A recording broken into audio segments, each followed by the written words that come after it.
Bonjour et bienvenue à 1001 voix du succès. Aujourd'hui, on reçoit Judy Sheen. Alors, aujourd'hui, on va décortiquer son parcours en détail. Vraiment intéressant. Elle a parti une émission de radio à 13 ans. Elle s'est orientée ensuite dans des études en relations industrielles. Elle est allée travailler dans le domaine de la santé 25 ans et aujourd'hui, elle a sa propre entreprise. Elle s'est repartie à 40 ans. Donc, on espère décortiquer ce parcours-là aujourd'hui et avoir des leçons de vie et des expériences intéressantes à pouvoir réfléchir. Pour mieux s'orienter dans ce périple mouvementé qu'est la vie, Inspirons-nous de ceux l'ayant déjà vécu. bienvenue, chers amis, À 1001 voix du succès.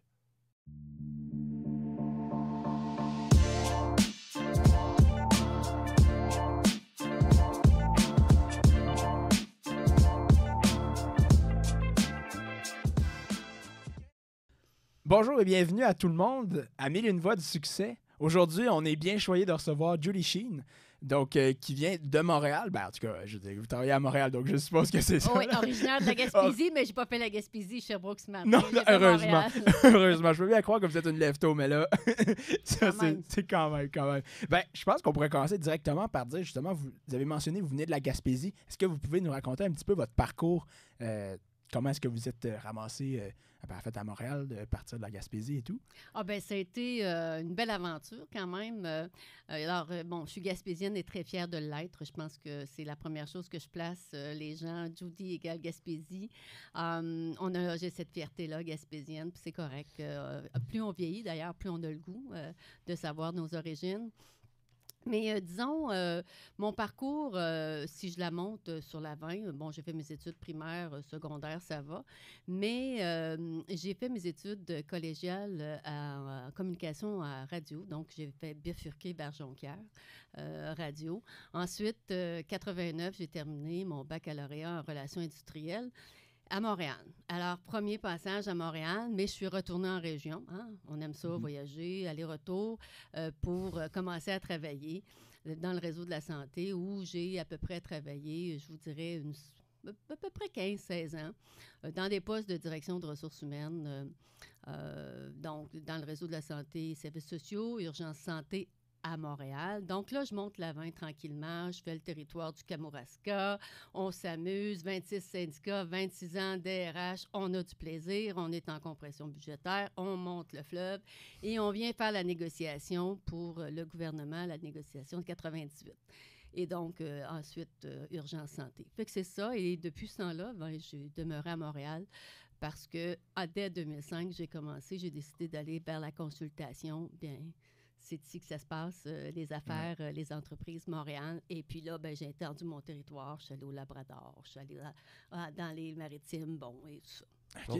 Et même l'Europe. Donc, Si je peux nous relancer là-dessus, on dirait qu'il y a un parcours vraiment qui a bifurqué à plusieurs endroits. On part de radio au collégial, relations industrielles, domaine de la santé et là, consultant, c'est ça? Exact. Fait que, comment est-ce que, en fait, la question, je dirais, c'est comment est-ce que vous avez pris ces décisions-là pour vous orienter dans ces différents domaines au moment critique où est-ce que vous avez comme choisi, OK, là, c'est là que je veux aller?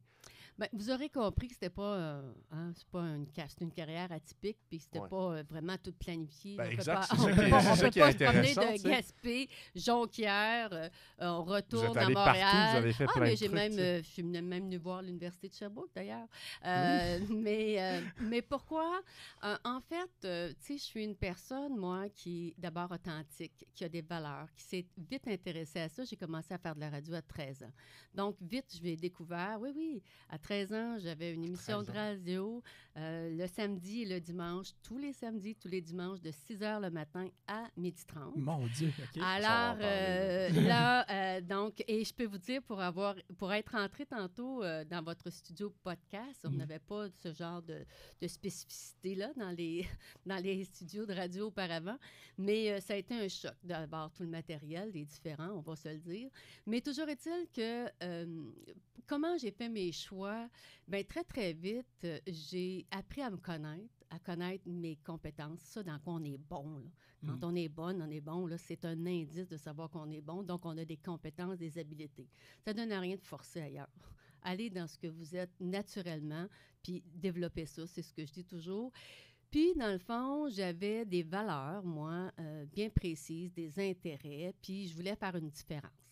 hein, une personne d'action, hein, on a compris ça, hein, vite, vite, vite.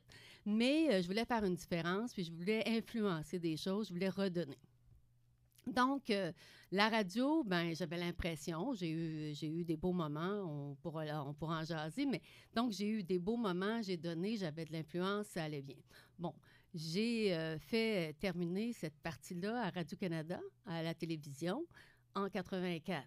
Hein, on se comprend. En 1984, Radio-Canada, j'avais à peu près les cheveux, je vous dirais, très, très courts.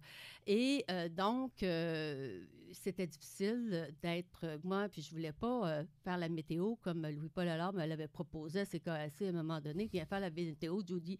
J'ai rien contre les gens qui la font, mais c'est pas ça que moi, je voulais faire. Ouais. Je voulais couvrir l'international, je voulais... Alors, on n'est pas là. Donc, j'ai décidé que c'était beaucoup trop long. Ça ne reflétait pas ce que je voulais à court terme. C'est comme ça que j'ai changé. Et ces questions-là, au fur et à mesure, j'ai changé parce que je me suis toujours auto-évaluée. Est-ce que je suis encore bien? Est-ce que j'ai encore... le pouvoir d'influencer? Est-ce que ça correspond à mes attentes? Est-ce que... je peux encore faire une différence. Puis je dis pas que j'avais le monopole de la vérité quand j'ai quitté, là. C'est pas ça que je dis. Mais moi, ça correspondait plus à ce que je voulais. Et étant passionnée, ben là, j'ai dit non.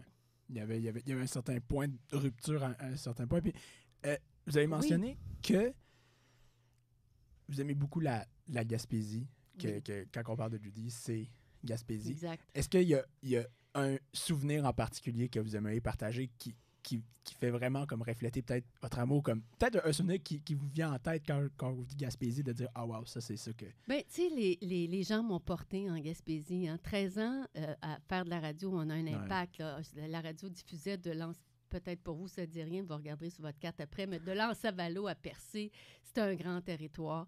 Les gens m'ont porté, je faisais beaucoup de sport, évidemment. J'ai représenté la Gaspésie dans les Jeux du Québec, golf, patin. Bon, j'ai fait beaucoup de choses. J'étais une femme d'action. Et donc, le golf, ils m'ont donné la chance de les représenter. Alors, je suis très reconnaissante de faire ma Gaspésie. J'ai créé d'ailleurs un cercle d'affaires gaspésien à Montréal. Donc, tu sais, c'est de redonner à ma communauté. J'ai écrit un témoignage à Alain Fournier, mon directeur de programme, mais le directeur de la radio. Il faut le faire, là. Me confier une émission de radio. J'avais la clé de la radio à 4 heures le matin, le samedi, dimanche. Écoutez, mes parents étaient oiseaux. Hein. C'était l'antidote pour sortir la fin de semaine. Là. J'avais pas...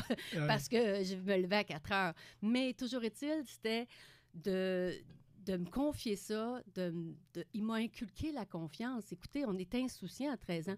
Est-ce que je referais les mêmes affaires plus tard? Ça a été plus difficile à 40 ans de quitter le réseau de la santé. J'étais plus consciente des choix. À 13 ans, on est insouciant.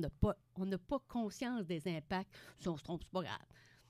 Ah, mais ça, je veux en parler, par contre, parce que, premièrement, je vais juste revenir sur un truc que vous avez dit, tu sais, la Gaspésie m'a beaucoup donné, donc maintenant je redonne à la Gaspésie. Je trouve que c'est très cohérent avec ce que vous disiez de faire une différence. Cette valeur, on la voit directement reflétée là-dedans, mais plus spécifiquement, pouvez-vous nous décrire un peu le parcours de la radio à 13 ans? Comment c'est venu? Comment est-ce que vous avez pris en charge? Parce qu'à 13 ans, tu sais, moi, j'ai l'impression qu'on est en retard. On a commencé ça, quoi, à 22 ans, Charles? On a juste 9 ans en retard, on va rester commencé à 9 ans. C'est des circonstances. Je remercie, tu sais, j'ai beaucoup de gratitude face à la vie, les gens qui m'ont entourée, puis je vous dirais, tu sais, c'est l'opportunité, c'est de la chance. Finalement, savez-vous comment... C'est une histoire quand même anecdotique, là. C'est ma copine, son père est au conseil d'administration, Radio Gaspésie ouvre ses portes en 1978. J'ai 13 ans. Alors, faites le décompte, vous venez de savoir quel âge que j'ai. Alors, toujours est-il...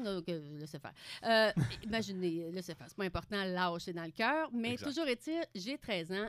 Et écoute, on commence la radio, là. Ça fait longtemps que les Gaspésiens se mobilisent pour leur radio, mais 13 ans, là, tu sais. Puis là, il nous dit... ils ont de la misère à trouver des animateurs, là, la fin de semaine, de 6 h le matin à 12h30. Là. Ouais. Bon, il y a des animateurs de jour, ceux qui ont le métier, là, mais la fin de semaine, tout ça, puis ça a commencé, là. Alors, il dit, les filles, ça vous tente-tu d'essayer ça? Ben, moi, on me le propose, hein? Allons-y, oui. Pourquoi pas, hein? Il est assez fou pour me le proposer, je suis assez folle pour l'accepter. Go! Et, voilà. Et finalement, ma copine, elle a quitté. Et moi, je suis restée. Elle a fait 2 émissions, elle n'a pas aimé ça. Elle avait moins de discipline, moins de rigueur. Alors, tu sais, moi, j'étais très disciplinée. Donc, c'était reconnu pour ça. J'étais fiable. Tu sais, j'étais une personne qui était responsable. Donc, les gens appréciaient ça. Et moi, écoutez, là, c'est 13 ans. Là. Je me vois encore arriver dans les rouleaux de Téléx. Et maudit, je me sens vieille, c'est pas de bon sens. Alors, mais c'est quand même ça. Ça évolue. On va dire que ça évolue vite, OK? C'est ça, Alors, donc, puis tu sais, une anecdote, là, tu sais, je me disais des mots là, que je n'avais pas entendus. Tu sais, à l'époque, quand j'étais jeune, on avait le journal le lendemain. Là, ça m'insultait tellement. Là. J'ai tellement trouvé ça difficile, la Gaspésie, d'être éloignée parce qu'il y a une déconnexion. Là, tu sais, apparaît moins aujourd'hui avec l'Internet. Mais à l'époque, on arrivait à Montréal un petit peu niaiseux, on va se le dire. On n'avait pas été exposé à grand-chose. Là. Alors, tu sais, je souffrais de ça énormément. Alors, moi, la radio, là, ça me nourrissait là, énormément. Là. J'avais accès à plein de choses. Mais il y avait des mots, tu sais, Martina Navratilova, là, à 13 ans, là, puis je peux vous dire qu'elle n'a gagné du tennis, cette femme-là. Mais Martina Navratilova, là, c'était ma bête noire à prononcer à la radio. Là. Je me disais, il ne peut pas avoir un nom ordinaire. Puis elle gagnait tout le temps. Elle fallait toujours, parce que je faisais les nouvelles du sport, je faisais les toujours nouvelles. dire son nom. Il fallait toujours dire Là, son vous l'avez nom. très bien. Hein, Je me suis pratiquée, mon cher. Alors, mais j'ai même lu sur cette joueuse de tennis-là. Tu sais, bon, elle était à Prague, c'est une Tchécoslovaque. J'ai essayé de comprendre pour essayer de dire, il faut que je prononce ce mot-là, puis on n'avait pas les outils d'aujourd'hui. Alors, mais je vous dirais, ça a été très formateur. Ça m'a donné beaucoup de confiance en moi, cette période-là, énormément.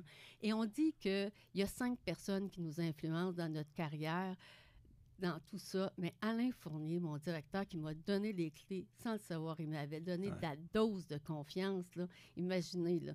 Et là, je faisais ça tous les fins de semaine. J'ai fait ça, j'ai fini mes études à 18 ans. Alors, ça a été merveilleux. Comment vous choisissiez les sujets de... Parce que à 13 ans, moi, je me rappelle, je connaissais rien. Non.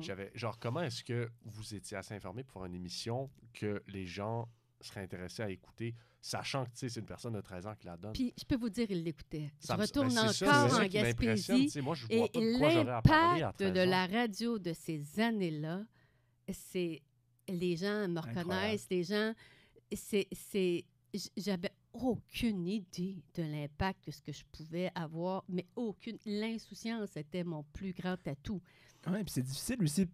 Je veux dire, là, aujourd'hui, on est dans un studio, on est ici et tout, mais c'est difficile de voir qui, justement, nous écoute, qui regarde les trucs, surtout quand on est dans un studio puis on parle entre nous. Mais j'étais curieuse, hein? Intellectuellement, j'étais curieuse. Puis pour répondre à votre question, avant de sauter à la vôtre, Charles-Antoine, hein? Bon, alors Paul, pour répondre à votre question, Paul, c'était très, très structuré. Hein? La radio, on avait telle publicité, parce que des publicités, ça se paye. Hein? Alors, il y avait de la publicité, la petite cassette, on ne voit rien de ça aujourd'hui. La petite cassette, les disques qu'il fallait mettre. C'était très structuré ton plan. D'ailleurs, juste de comprendre le plan de l'animation de 6 heures à 12h30. Et là, je ne pouvais pas dire j'arrive en retard. Je ne pouvais pas dire non plus je ne rentre pas un matin. Alors, tu sais, ça m'a aussi amené à me responsabiliser très, très jeune dans une discipline. On a beau le vouloir, la volonté, mais j'ai été confrontée, non pas dans l'armée, moi, mais par le choix que j'avais fait. Et c'était payant pour moi. Alors, ma motivation, moi, je pouvais me payer des cours de golf et j'avais dit à mon père, on va aller aux États-Unis maintenant prendre des cours de golf, j'ai des sous. Donc, tu sais, je l'ai réinvesti, mais j'avais l'impression de donner. Tu es dans ton micro, tu informes les gens, tu es de bonne humeur, tu es samedi matin. Mais je travaillais beaucoup à la préparer à travers, puis j'étais au secondaire, là, donc j'avais tout ça, puis j'étais sportive. Mais, tu sais, j'étais très occupée, comme toujours. Ça me fait partie de ma personnalité, je suis très occupée. Donc là, vous avez mentionné, vous avez terminé vos études à 18 ans, puis à partir de là, quelles étaient vos ambitions? Qu'est-ce que... Ben oui, en fait, qu'est-ce que... Moi, ma bande dessinée préférée, c'était Tintin. OK. Bon. Tintin a fait des études, était journaliste et voyageait. Oui. Alors... Le rêve. Mais on oublie Petit Chien. Alors, c'est la seule différence, on oublie Petit Chien. Mais toujours est-il que je voulais couvrir, j'étais curieuse, je voulais comprendre. T'sais, lire une nouvelle, c'est une speakerine. Mais de le faire comprendre, il faut d'abord la connaître. Et c'est ce qu'on apprend en communication. Il faut connaître. On ne peut pas parler anciennement de la Yougoslavie, si on ne sait pas ce qui se passe, même si on lit un texte, ça ne passe pas. Il faut d'abord le sentir, il faut d'abord comprendre. Alors, un bon journaliste ou un bon quelqu'un qui va parler d'un sujet, ben c'est ça. Il faut qu'il le maîtrise, il faut qu'il le connaisse. Fait que moi, je voulais faire ça. C'était très difficile à 18 ans à Radio-Canada d'aller faire ça. C'est vieillir un peu, c'est ce qu'on m'a dit. Ben, je suis allée vieillir, mais ailleurs que dans la communication, parce que c'était ça. J'avais pas de crédibilité face au public. À 18 ans, vous voulez, je m'en vais en Europe de l'Est ou peu importe. Comprenez-vous, j'avais pas ce qu'il fallait pour l'auditoire dans ce que je voulais faire, c'est certain. Fait que Radio-Canada, avec raison, va vieillir un peu. Fait que là, qu'est-ce qui s'est passé par la suite? Alors, ben, j'ai décidé de vieillir ailleurs que dans les communications. Et c'est là où j'ai hésité. Et de là, mon parcours, je suis venue voir l'Université de Sherbrooke parce c'est que pour ça, OK. j'ai fait deux inscriptions en psychologie et en relations industrielles. Et donc je suis venue ici. J'ai même passé l'entrevue à l'Université de Sherbrooke. C'était un beau moment ce matin. Je me suis promenée un peu. Mais et j'hésitais. Alors, finalement, c'est l'Université de Montréal qui m'a permis d'entrer en mineur en psychologie, Judy est en action, avec commencer mon baccalauréat en relations industrielles pour pouvoir, l'argent ne coulait pas à flot, fait que j'étais j'étais très serrée dans mes finances, mettons. Tout avait été mis dans les cours de golf. Ça il y a très longtemps. Alors, finalement, j'ai décidé d'aller là. J'ai fait la première année, donc une mineure en psycho, puis j'ai commencé mon bac. Et la psychologie m'intéressait, c'est quand même intéressant, mais l'influence est à petite dose. Alors que les relations industrielles, bien là, tu peux avoir une influence sur des entreprises et les relations avec l'ensemble de ces employés. Alors là, tu avais une plus grande influence sur l'humain, mais aussi sur la société en tant qu'entreprise. Parce que c'est ça, les relations industrielles, c'est la gestion de mettre en relation.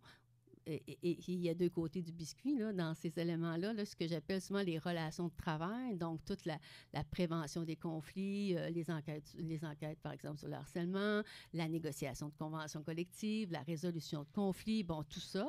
Ça, c'est la partie loi, c'est la partie plus relations de travail, mais tu as l'autre partie du biscuit, puis j'ai même dit à votre collègue ce matin, il y a un troisième biscuit, un autre côté, il va falloir que je trouve une autre image que biscuit, là, ça ne marche plus mon affaire, mais tu as le climat où toute la dynamique de l'organisation, la psychologie du travail, toute la productivité. Et le troisième que moi, depuis une douzaine d'années, c'est tout le transfert de l'entreprise. Donc, la relève, beaucoup d'entreprises font du management buyout, qu'on appelle, ou même à l'intérieur des familles, où on transfère. Alors, ça aussi, et c'est ce que j'ai développé. Fait que là, j'ai trois côtés. Il faut que je change mon image. Là. En m'emmenant ce matin, je me dis, mon biscuit ne marche plus pas en tout. Il faut que je change ça.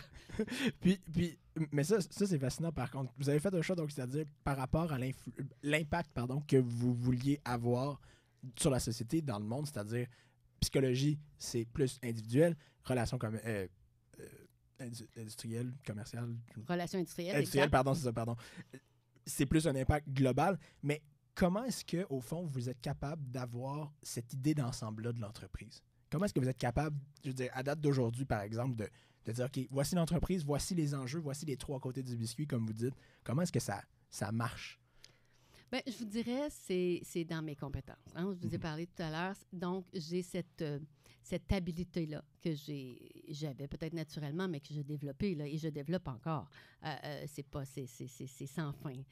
Mais je vous dirais, cette habitude à connecter avec les gens, à comprendre, et bien sûr, de comprendre les enjeux, puis après ça, de passer à un niveau stratégique, puis vraiment de le ramener à un niveau pragmatique. Alors, je vous dirais, c'est ça ma force à moi dans tous les sphères de service, là, qui est de dire, je vais être capable de connecter, de comprendre, peu importe le secteur, peu importe l'industrie, pour essayer de voir comment je peux faire le plein potentiel de l'entreprise en tenant compte des individus qui y contribuent. En fait, c'est ça. Je veux savoir, moi, comment est-ce qu'on connecte avec des gens? Parce que j'imagine que ça diffère d'humain en humain. Tout le monde est différent. Donc, comment arrivez-vous à connecter avec les gens pour ensuite fournir cette compréhension-là des intérêts de l'entreprise, ainsi de Il y a suite. 3 façons. Et d'ailleurs... On voit que vous y avez pensé. Là. Ouais, il y a Ok, 3 c'est une façons bonne parce que réponse. souvent, au niveau des gestionnaires, c'est ce qu'on veut qu'ils fassent. Alors là, vous tombez dans mon ADN. Il faut d'abord connecter. Il y a 3 façons de le faire. Il y a 3 qualités essentielles pour le faire. La première, c'est d'avoir de l'énergie. Hein?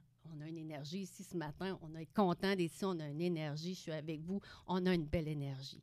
La deuxième, c'est d'individualiser les choses, de personnaliser. Quand on connecte avec quelqu'un, que ce soit Charles-Antoine ou avec vous, Paul, ou avec toi, Paul, on va y aller dans le C'est vrai, On peut tutoiement. me On tutoyer avait quand dit... même. C'est vrai, on On avait dit qu'on allait avait tutoyer. convenu Là, d'ailleurs ça de va, ça. c'est ça. On avait convenu ça d'ailleurs, C'est vrai, mais donc, c'est de m'intéresser, de le personnaliser, donc... et la troisième chose, c'est nous projeter vers l'avenir. Pas connecter pour passer, parler du corps du travail qui vient de se passer, puis tout ce qui n'est pas marché, puis Paulette, Josette, all dress, là. On ne dit pas de ça qu'on parle. Mais c'est vraiment... Connecter, ça veut dire on appelle ça une sécurité psychologique. On va se mettre en sécurité. Et on le demande aux gestionnaires, mais c'est ça, connecter. C'est de dire une écoute, j'écoute, je reviens, j'y vais. Et c'est de reformuler, c'est de bien comprendre, de s'assurer qu'on a bien compris, puis de sentir que l'autre personne, elle est valorisée. Il y a toutes sortes de façons de connecter, il y a toutes sortes de, je vous dirais, surcommuniquer votre écoute. Surcommuniquer notre écoute.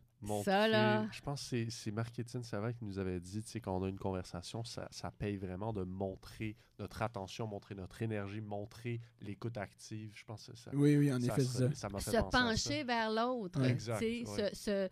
se prêter au jeu. Donc, c'est pas juste, c'est vraiment connecté, c'est de s'intéresser vraiment, d'être authentique dans notre relation.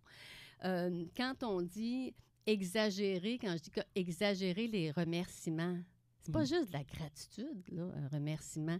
On se sent en sécurité. Et c'est ça, un client, ou comment on connecte, bien c'est ça, il faut qu'on sente qu'il y a de la compétence. Là, on est tous mes compétiteurs, on est tous très compétents. La différence, c'est notre approche, c'est comment on va créer de la confiance, comment on va connecter. C'est ça, dans le fond, parce qu'on a tous une compétence, là, rendue à nos âges. On est tous assis sur de la compétence. Mais maintenant, quand on parle là, on va dire dans une organisation, je vais vous faire un parallèle, on va dire dans une organisation, les gestionnaires d'éliminer les pommes pourries, les détracteurs. Ça fait mal. Prenez votre courage à 2 mains, bye-bye. Vous êtes mieux vous tromper puis de faire bye-bye. Mais c'est la même chose au niveau de nos clients, des clients qu'on ne veut pas. Ah, OK, intéressant. On veut juste des clients A. Donc, classer les clients eux-mêmes. Donc, c'est-à-dire, même si ça rapporte de la business pour ta Non, ça va me détruire. Ça va me détruire. Intéressant. Ça va me détruire. Ça va miner ma confiance. Ça va miner mes équipes. Ça va miner. Et il faut que je sois en lien avec mes forces, en lien avec mes valeurs, en lien... Je peux pas autrement, là. Je vais miner tout le reste. Puis, est-ce que d'après toi, ce principe-là s'applique également dans tous les... Dans tout le monde du service? Donc, c'est-à-dire, on parle de comptable, on parle de comme dans ton Dans domaine. la production également. Dans la production également. De choisir ses clients. C'est gros ce que je viens de dire. C'est Oui. prétentieux. Hein? Oui, quand même. C'est très prétentieux. J'ose pas le Très dire, mais- prétentieux. non. C'est très prétentieux. Mais ça a été un coût économique. Ouais. Ça a toujours été beaucoup plus payant par la suite. Mais oui, c'est pas facile. Puis j'ai eu un mentor qui a essayé de me l'expliquer. Ça m'a pris du temps parce que je prenais tout. La peur de ne pas vivre. On prenait tout. On accepte. C'est comme quand on accepte tout dans une entreprise puis on n'installe pas le respect parce que c'est facile de glisser. C'est simplement dire je suis pas la bonne personne pour vous. OK. Parce que je m'en vais en situation d'échec. De toute façon, ça connecte pas. C'est pas que... Les entrepreneurs sont pas drivés par l'argent, hein, Non. Mhm. pour en faire. Parce que ça crée la pérennité. On peut pas être, je disais à votre collègue, on peut pas être généreux avec l'argent qu'on n'a pas. Fait que bon, faut en faire, point. En effet. On peut pas créer des bonnies, on peut pas être généreux avec l'argent qu'on n'a pas. Ça, c'est une chose, puis il faut créer de la pérennité. Mais on n'est pas là pour dire, hey, moi, je veux ramasser tant d'argent. Là. Non. Ce que j'appelle les vrais entrepreneurs, on n'est pas là pour ça. Là. On est là davantage pour notre why. Donc, je vous dirais, puis l'autre affaire pour connecter, c'est l'humilité. Hein? Et c'est, moi, je dis toujours, comme gestionnaire, je disais toujours, moi, quand j'étais DRH, je suis le concierge du DG. Je ramasse les ordures. Ça veut dire quoi, ça? Je suis le concierge. Puis je l'utilise beaucoup encore, cette expression-là. Mais moi, je suis le concierge. Je ramasse les ordures. Ça pratique l'humilité. Puis ça veut dire aussi, je vais trouver des moyens très, très simples pour aider mon groupe d'employés. Puis si c'est ramasser les ordures, ben, je vais les ramasser, les ordures. Quand j'arrive dans la roulotte du chantier, pensez-vous que je sors mes organigrammes puis mes processus, comment ça va se passer, puis j'ai des surintendants, des contremaîtres, mes chargés de projet? Non, je fais le ménage du bureau. Je vais être accepté par ma gang. Moi, je vais faire un beau ménage. Madame Chine, allez-vous revenir? C'est bien intéressant. Vous avez quelque chose à nous dire? Alors, c'est ça, connecter. C'est d'abord aller sur le terrain de l'autre, faire le ménage. C'est tout. C'est une façon de se faire accepter. C'est tellement humain comme ce que tu viens de dire, comme toute l'approche. Parce qu'essentiellement, là, c'est des relations humaines à la base de tout ce qu'on est en train de mentionner. Que ce soit une entreprise de produits, que ce soit une entreprise de services, la chaîne de montage. Là. Je vais vous donner un exemple d'un gestionnaire de production qui... ça, c'est fantastique. Là. Le chiffre de soir, là, c'est un chiffre qui est difficile à combler. Okay? Le quart de soir, là, c'est le quart le plus... Le chiffre, ça, c'est un anglicisme. Le quart de soir, c'est le quart qui est le plus difficile à combler. Le plus chiant, quoi. Mais oui, parce que, bon, quand tes parents, les enfants reviennent de l'école, il est vraiment difficile. Et le 4 à minuit, là, on va se le dire, le 4 à minuit, c'est tough. C'est tough. Alors, on s'en va dans une entreprise et j'ai aucun poste vacant de soir. J'en ai de jour, j'en ai de nuit. De jour, j'en ai. J'ai des gens qui refusent d'aller de jour, qui veulent aller sur le quart de soir. Comment ça? Voilà, on va aller voir ce qui se passe là. Et dans le fond, et puis ça, ce qu'on s'est aperçu, c'est que le gestionnaire, puis là, mettons, ils ont commencé 2 lignes, 3 lignes, 4 lignes de production. Et finalement, le gestionnaire, dans l'histoire, c'est que le gestionnaire était très connecté. Mais il faisait très longtemps qu'il était là. Mais la façon de connecter, savez-vous comment il faisait? Comment? Il y avait une porte de sortie pour les employés. Alors, il faisait high-five à tous les employés le soir. Tous les soirs, quand il finissait le quart, la sécurité, il était connecté. Et quand il avait dû intervenir avec un employé ou une employée, il disait « Pas grave, Bernard, demain, ça va mieux aller. Prends soin de tes enfants. » Josette, je n'ai pas eu le temps de te voir demain, je sais. Il passait, ça prenait 15 secondes, ça sautait, ça sortait, ça sortait. 15 secondes, mais ça fait toute la différence. Incroyable. Toute la régularité. Il a été absent 2 jours. Les employés ont commencé à être anxieux, à se demander, à appeler la direction, « Y vas-tu bien? Y es-tu? » Ah, c'est pour vous dire, hein, c'était son moyen à lui d'être connecté. Il n'y avait plus le temps d'aller voir les gens, il n'y avait plus le temps de souper avec eux, il n'y avait plus le temps de faire ça, mais il avait trouvé la façon de le faire. Alors, c'est ça. Il n'y a pas de recette magique. Et si j'avais une recette magique, Paul, sur la connexion, je serais millionnaire. Ouais. Mais c'est d'abord m'intéresser, de fouiller, de me préparer, de comprendre l'industrie. Je fais beaucoup de ça avant de rentrer en contact. C'est l'humilité que j'aime beaucoup qui est à la base de tout, parce que sans l'humilité, tu ne t'intéresses pas aux personnes qui travaillent pour toi. Tu n'as pas justement le temps de ramasser les déchets. Tu ne prends pas le temps, le 15 secondes qui fait par contre toute la différence. Et c'est vraiment, je pense que c'est une belle valeur à mettre de l'avant. Oui, puis comment ça a fonctionné, ça? Parce qu'en fait, tu nous avais mentionné dans ton parcours que tu as fait un temps dans le système du réseau de la santé. L'image qu'on a du réseau de la santé, c'est une grosse bête qui va pas vite, qui est difficile à gérer. Une machine à rouage avec des problèmes. C'est ça, exactement. Les rouages vont pas bien et tout. Comment est-ce que ça s'est passé? Comment vous êtes passé du réseau de la santé à entrepreneur? Oui, ben c'est ça, parce que là, on a fait un petit... C'est ça, exactement, parce que c'est un changement là, assez drastique, radical. Bien, écoutez, encore là, ça a été mon premier emploi dans le réseau de la santé, là, quand j'ai fait 3 endroits principalement. Après mes études en relations industrielles. Donc, je suis retournée à Gaspé parce que c'est là, quand je dis la reconnaissance de la Gaspésie, c'est ça, la chance. Et bon, écoute, j'étais chanceuse, là, c'était un des centres d'accueil qui n'avait pas de convention collective encore, fait que je négociais. La chance inouïe là, de faire la différence. Bon, mais ceci étant dit, c'est d'ailleurs au Kamouraska où j'ai été à peu près 5-6 ans, là, à peu près, non, 6 ans, peut-être 7. Bon, le temps passe vite, mais toujours est-il, j'ai été une bonne période et c'est là l'expérience la plus du réseau de la santé. Alors, c'est là que j'ai fait mon nom d'ailleurs, mais je suis arrivée où il y a un directeur général. Là, maintenant, si je dis les CHSLD, wow, tout le monde sait ce que ça veut dire. Oui, hein? maintenant, oui.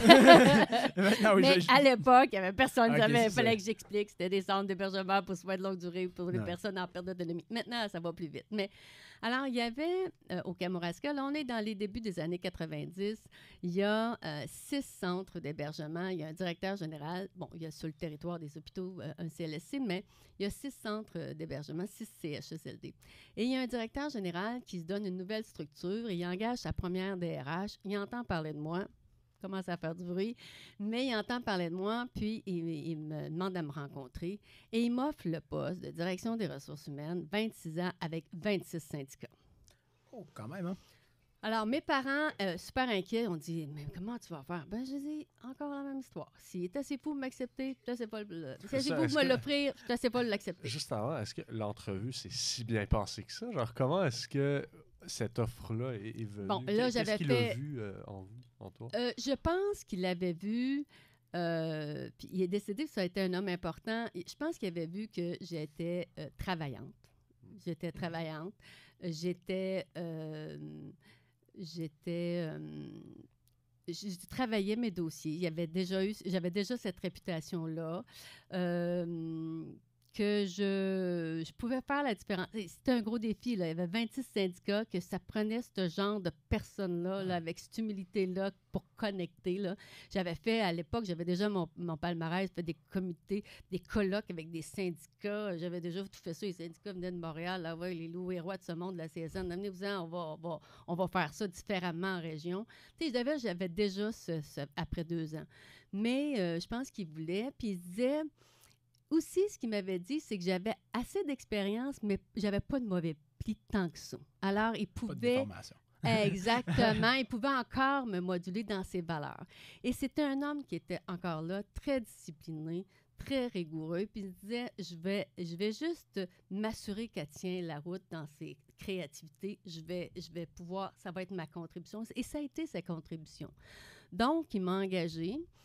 Et, écoutez, pas longtemps après, il y a eu les coupures avant Montréal. Là. Je vous parle, ça a été un gros dossier. Alors là, nous, on est à 491 lits dans le territoire du Kamouraska et on doit aller à 191 lits. Ça, on peut Oh, juste quand même, hein? contextualiser un peu les Oui. coupures, juste pour ceux Parce qui qu'il y en a sont toujours, pas au courant, c'est il y en ça? a Parce que, toujours. ouais, c'est ça, parce que là, c'est ça, il y en a toujours. Ben, c'est ça, mais parlons de... Parlons de la Mettez-nous première dans le grande contexte fusion. de Là. ça Tu sais, et il y avait comment ça des s'est CLSC, passé, il y avait tout ça et des tout ça. hôpitaux, on Ouais, les appelait là, comme ça. Puis il y avait des CHSLD qui étaient bien structurés différemment. Les CHSLD avaient leur association de centres d'accueil. Il y avait les hôpitaux qui avaient leur association. On est dans le début des années 90. Là. Avant les grandes fusions de Montréal qui est arrivé, qu'on a fusionné des hôpitaux là, dans ces années-là. On est en amont, nous, de ça. Parce que les communautés religieuses du Kamouraska, dans tous les petits villages, avaient créé des CHSLD puis qui avaient redonné au gouvernement. Fait qu'on avait une richesse par rapport à la population. La clientèle s'alourdit, hein, de plus en plus. Casse-maison, parc-le-char, c'était comme ça qu'au Kamouraska. Parc-le-char pour rentrer en centre d'accueil. Bon, ben là, il n'y avait pas besoin de toute cette affaire-là, là. Ouais. Et par quel char, soit que la madame... Aujourd'hui, c'est plus tout à fait ça, mais c'était ça parce qu'il y avait beaucoup de lits. Mais on n'avait pas développé autre chose. Par exemple, l'aide à domicile. On n'avait pas eu ces programmes-là de rehaussement parce qu'on avait trop de lits. Alors, si on voulait se réajuster là, puis d'offrir une gamme plus diversifiée à la population désignée, bien là, on n'avait plus d'argent, on avait juste des lits, on avait de la misère, puis on avait de la misère à répondre aux besoins. Comme on n'avait plus d'argent, on avait bien des lits. Bien, on avait, le personnel était épuisé parce qu'il répondait à 60 de la demande à l'interne. On tourne en rond, là. Il fallait faire de quoi. Donc, ce qu'on a fait, c'est, on a dit, on ne fera pas ça comme on ne demandera pas la fusion des syndicats. On ne fait pas ça. Moi, ça, c'est administratif, la culture. Oubliez ça. On ne fait pas ça. On va travailler avec les 26, ils sont tous bons, les infirmières sont toutes bonnes, les préposés, je ne commence pas à des structures, vont mourir d'abord, ils sont meilleurs que moi, je ne vais pas là. Ils ont le droit de choisir avec qui ils veulent se syndiquer, ça, je ne vais pas là. mais on va travailler ensemble à redéfinir ce qu'on veut, puis le politique, il décidera. Hein? C'est qui veut fermer, là? Pas moi qui va décider ça ici. Là. Si je disais, bêtement, si on voulait être productif à outrance, on mettrait un CHSLD sur le bord de la 20, 191 lits, ça coûterait pas cher. Pas moi qui va décider ça politiquement. Et donc, on a pris chacun notre rôle. Et j'ai travaillé, bon, malheureusement, il y en a un qui a passé au feu, ça a été difficile, mais on n'a pas eu de perte, mais ça a été difficile. Donc, on avait 300 employés, c'est le tiers de nos effectifs à l'époque. On a eu des centres qui ont fermé. Là, je vous dis toute la politicaillerie là, qui s'est passée autour de intense, ça. là. Mais j'ai travaillé avec les 26 syndicats. 26, 29, je pense que c'est 26. 26 syndicats à travailler j'ai mis énormément d'emphase en disant, moi, si vous voulez faire vos représentations, allez à la régie régionale ou allez au CRES, là, c'est là pour aller. Ici, on va travailler sur les services qu'on donne. Je vous le dis, là, une infirmière, moi, j'ai besoin d'une infirmière. Choisissez dans quelle accréditation qu'elle va aller. Moi, ils sont toutes bonnes. Ouais. Je vais prendre ça. Et c'est là qu'on a créé un climat de travail malgré tout ça parce que j'ai pris mon rôle, le rôle que j'avais, et non pas celui d'aller jouer dans les plates-bandes et de les convaincre de ça. Et j'ai gagné énormément de respect. Et je dis mais c'est toute l'équipe. On a même travaillé à une réorganisation avec des préposés. Ils disaient, vous savez mieux que nous autres comment faire, on va vous aider. Alors, on est allé chercher le meilleur des personnes. Ça a été un beau moment. Ça a été, malgré la difficulté, on est resté dans notre giron. On est resté dans ce qu'il y avait à faire, puis il y a des décisions qui ont été difficiles à prendre, puis on est allé les expliquer aux employés. On a quand même pris notre courage, puis on a quand même dit, mais on a tout relocalisé, ces gens-là, sans aucune mesure de sécurité d'emploi, parce qu'ils ont la sécurité d'emploi à vie, hein, les gens. Ils se sont tous ils ont tous accepté. Il y en a qui sont partis en affaires, il y en a des infirmières auxiliaires qu'on a encouragés. On est vraiment sortis en dehors des conventions collectives, et d'ailleurs, je suis venue spécialiste du replacement en dehors des articles de conventions collectives parce que j'ai travaillé avec l'humain. Puis je me disais, c'est ça qu'on va faire, on va être capable, puis on est allé un par un. On n'a pas trouvé la recette magique. On est allé un cas par cas. On a travaillé avec eux, puis il y a des belles idées qui sont sorties. Ça a été un beau moment. J'ai quitté le Kamouraska, j'ai fait la négociation au niveau patronal, représentant les CHSLD au niveau provincial. Puis j'avais des syndicats qui revendiquaient, là, bon, ils venaient en bas de l'édifice où on négociait, là, avec leur pancarte, puis ils criaient « Judy! Salut! Salut, Judy! » Alors, tu sais, ça a été, et je suis encore en contact, ça a été des beaux moments. Ça n'a pas été facile, là. Ça prend du courage, mais de dire les vraies choses, d'être authentique, de dire non, c'est pas, on ne se fera pas mal aimer pour autant. C'est de laisser croire ni oui ni non, de laisser dans le cri. Et je vous dirais, j'ai eu cette expérience-là dans le réseau, donc j'ai eu les coups des franges, j'ai négocié avec le ministère, laissez-nous tranquilles, mais tu sais, j'ai été chanceuse dans ça. Même affaire au niveau de la négociation de convention collective, j'ai été vraiment privilégiée de pouvoir tout faire ça. Je connaissais bien les CHSLD, puis à Urgence Santé, ça a été d'autres choses. On a fait un programme de performance pour les 80 cadres. On a établi notre première stratégie en climat. Moi, quand je suis arrivée chez Urgence Santé, là, anecdote, là. Parce que ça, Urgence Santé, pardon de te couper, c'est quoi, en fait? Juste pour... En fait, c'est les paramédics sur Okay, l'île de Montréal et Laval. OK, parfait. Alors, mais qui fait partie du réseau de la santé, mais c'est un peu une bébite à part, Urgence Santé, par rapport au réseau de la santé. Mais moi, quand je suis arrivée, j'ai vu de mes yeux vus parce que, évidemment, je fais du terrain. Alors, je faisais un chiffre à 2 à part de mes 60 heures comme directrice de ressources humaines dans les ambulances. Et j'arrive au centre opérationnel et je vois un cadre, le premier niveau, discuter, disons, échanger vivement avec un employé. Il est 11h30 le soir, puis il dit, garde, tu vas voir, on va aller régler ça dehors. À coup de poing sur la gueule. Quoi? Attends. Et là, j'ai quand même pas 75 ans. Un employé, là. Oui, j'ai quand même pas 75 ans, là. On s'entend, là. Oui, C'était inadmissible. Ben alors, qu'est-ce qu'on a fait? On a travaillé sur la civilité. Et on a travaillé sur une stratégie de climat. Voyons, ça n'a pas de bon sens. Et tout partait du respect. Et on a travaillé, et je suis allée chercher 80 taux de réponse des employés à répondre. J'ai eu ça m'a donné une masse d'informations et on a livré. On a dit, voici ce qu'on veut faire. On a été cohérent, on a travaillé fort. Puis je dis, j'étais que le gardien du processus, c'est toute l'équipe, mais il fallait mobiliser l'équipe derrière ça. Mais ça, je trouve ça incroyable parce que si souvent, j'ai l'impression qu'on voit dans les entreprises, puis j'ai fait des stages et tout, on voit souvent que, par exemple, dans des trucs comme ça, là, c'est-à-dire des sondages, peu importe, le taux de réponse est hyper faible. Ouais. Mais moi, ce que je trouve incroyable, la clé du succès là, que tu mentionnes, là, c'est que en fait, tu es arrivé, tu es allé sur le terrain, tu as dit « Oh mon Dieu, OK, mais attends, il se passe telle affaire, il y a un cadre qui donne des coups de poing ou peu importe. » Ben, juste le fait de mettre le doigt sur le problème, le taux de rétention est à 80%. Genre, Oui, c'est incroyable. Non, mais c'est fou. Mais pour avoir 80 taux de réponse là, au sondage, il a fallu que je travaille. Là. Okay, je suis allée solliciter. Oui. Puis je disais, c'est important, je vais faire de quoi. Okay. Et bon, faut que c'est une légitimité, mais ça prend du courage. Puis il faut que tu sois sûr qu'il y a un risque calculé. Là. Disons que je t'ai attaché.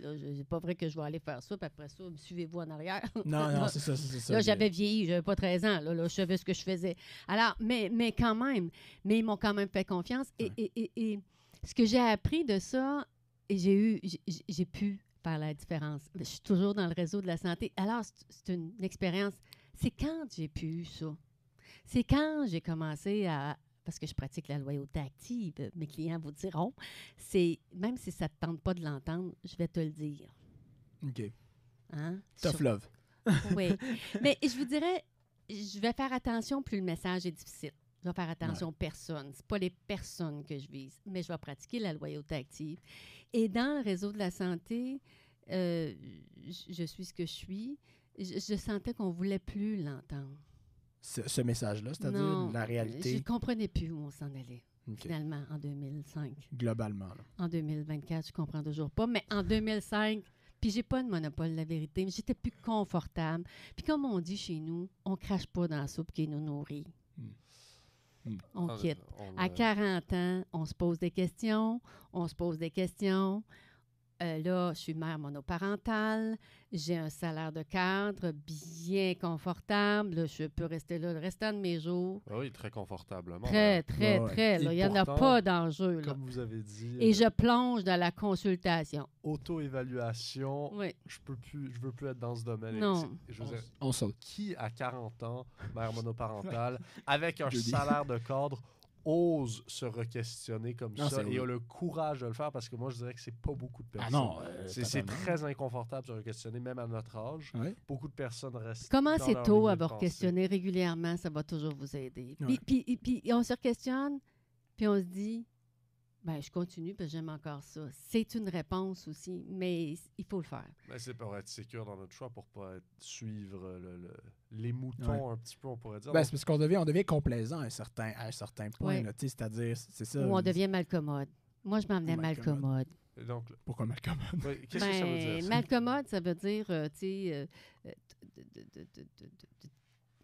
de critiquer, de ne pas être confortable. J'étais plus confortable. Où vous voulez aller, vous voulez de la créativité. C'est pas vrai. On fait ça. Je m'en venais.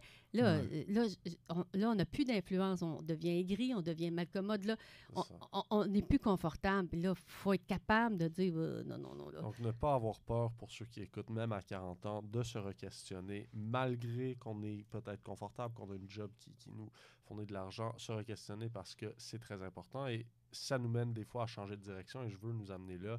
Comment est-ce que vous avez l'idée de vous partir? En fait, c'est quoi le processus pour vous mener là, et où est-ce que vous avez commencé? C'est une bonne question. Vous voyez encore. Oui, c'est ça. Là, tu ne tiens pas le deal, par exemple. Mais là, tu ne tiens pas ton engagement. Mais toujours est-il que tu as raison, Paul. J'ai d'abord quitté le réseau de la santé. J'étais plus confortable. J'ai quitté. Et moi, j'ai une grande confiance en moi parce que le parcours a fait. Mais j'ai pas beaucoup d'estime en moi, puis je reviendrai plus tard là, pour répondre à ta question. On fera une différence entre les deux. C'est ça. Puis ça, en consultation, ça paraît. Donc, en 2005, je dis, bon, là, je suis plus confortable. J'ai une belle expérience. Je me fais confiance. Et là, voilà, arrive. J'ai dit, bon, je vais... Au départ, je cherchais un emploi, mais j'avais été quand même sonnée. J'avais été sonnée. J'étais un enfant chéri du réseau. C'est une belle cause, le réseau de la santé et des services sociaux. Je salue d'ailleurs tous les gens qui y travaillent. C'est une belle cause. Là. C'est quelque chose. Là. Donc, c'est noble. C'est fantastique là, comme métier. Alors là, j'ai dit, bon, autant que je suis un enfant chéri du réseau de la santé, je suis une no-name, comprenez-vous, vraiment beaucoup. Alors, là, j'ai... mon réseau, il est dans le réseau de la santé, bien, bien entouré. Je me suis jamais occupée de ça. Ça allait de soi. Ouais. Et là, ben, j'ai fait un appel par jour Pour contacter un appel quelqu'un. par jour pour contacter Un quelqu'un. appel par jour. Puis savez-vous, puis je le donne encore comme conseil, que ce soit la recherche d'emploi, ce soit quand tu te questionnes, un appel par jour pour prendre conseil. Essentiellement, s'assurer que Rendez-vous. dans ta journée, si tu n'as rien fait, tu as fait un Un petit appel pas par vers jour. l'avant. Wow. Paf. Une action. Et Un appel par jour. Et là, je demandais à quelqu'un que j'avais connu. Bon, écoute, j'aimerais prendre conseil auprès de toi. Je ne demande pas qu'on cherche le voyage, ni des mandats, ça Bon, tue. ouais. Personne ne veut te rencontrer, ils se sentent mal. Et s'ils ont pas... Puis pas parce qu'ils ne veulent pas, ils se disent, si j'ai rien, comment je vais dire? Les gens sont inconfortables. Prendre conseil, tout le monde veut vous donner des conseils. Tout le monde, ça les valorise, ça les remet connectés. Hein? Oui. Alors, valorise, ça les met en évidence et c'est très agréable à recevoir. Ouais. Donc, tu prends conseil. Je dirais, ben, je suis à une étape de ma vie, j'aimerais ça prendre conseil auprès de toi. Donc, moi, à l'époque, je disais dans le bureau. Moi, c'était dans votre personne. bureau 20 minutes. Puis, j'étais prête. Donc, je résumais un peu mon parcours, puis je disais, ben, écoute, je suis à notre étape. Tu me conseilles quoi quand tu m'écoutes? Tu me dis quoi? Bon, puis là, ils me donnaient leurs conseils d'usage. Et là, la question qui tue, hein? Je me disais, est-ce que vous seriez prêt à m'introduire auprès de 3 personnes de votre réseau et juste me mettre en contact, je vais me débrouiller pour le reste.